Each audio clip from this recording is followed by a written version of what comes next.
যে চাকরিটা করেন সেটার থেকে কি আপনি এত টাকা আর্ন করেন?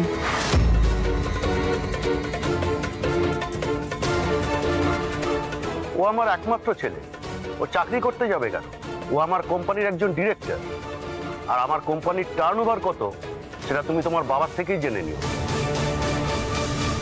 ও আমার কোম্পানি থেকে মাসে মাসে যে টাকা পায়। ও আই সি, ইউ মিন আপনার ছেলে আসলে বেকার?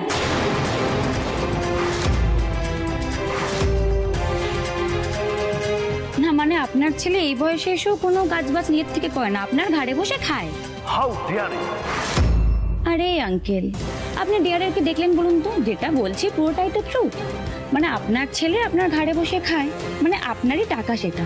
এই বেসিক্যালি কি জানো ওটা বলে, মাছের তেলেই মাছ ভাজা। Shut up, just shut up. Mister Dutta, আপনি সেই উদাহরণ বাবু, আমি ভাবতেও পারিনি আপনি আমাকে বাড়িতে ডেকে এনে আপনার নিজের মেয়েকে দিয়ে এইভাবে অপমান করাবেন। না না মিস্টার দত্ত, বিশ্বাস করুন, আমি এখানে বিশ্বাস করার কি আছে? সবকিছু তো দেখলাম আর শুনলাম। আপনার মদত না পেলে আপনার মেয়ে নিশ্চয়ই এইভাবে কথাগুলো বলতে পারতো না। শুনুন উদয়ন বাবু, এই বিয়ের কথা তো ভুলেই যান।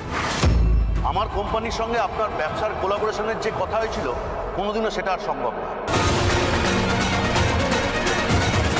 আমি একটা জিনিস কিছুতেই বুঝতে পারছি না, কোন শত্রুতার কারণে আপনি আমার ফ্যামিলির সঙ্গে এই যোগটা করলেন। না না মিস্টার দত্ত, মিস্টার দত্ত, আপনি একবার মিস্টার দত্ত, মিসেস দত্ত, একবার মিস্টার দত্ত।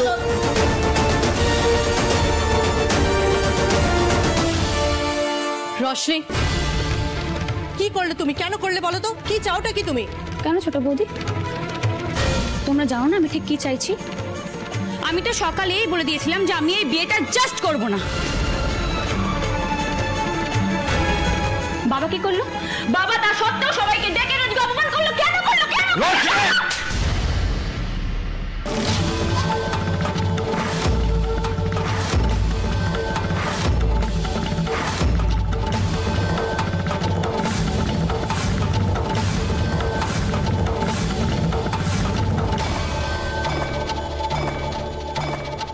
তোমার মতো সন্তান যেন কোনোদিন আর কোনো পরিবারে না চলে।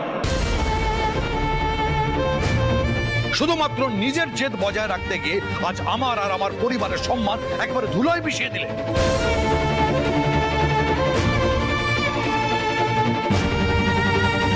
আরে ওকে দোষ দিস না রে উদয়ন, সবকিছুর জন্য দায়ী হচ্ছে ওই বড় নাক বউ। দিন রাত ওর পেছন পেছন ঘোরে আমার নাতনিটা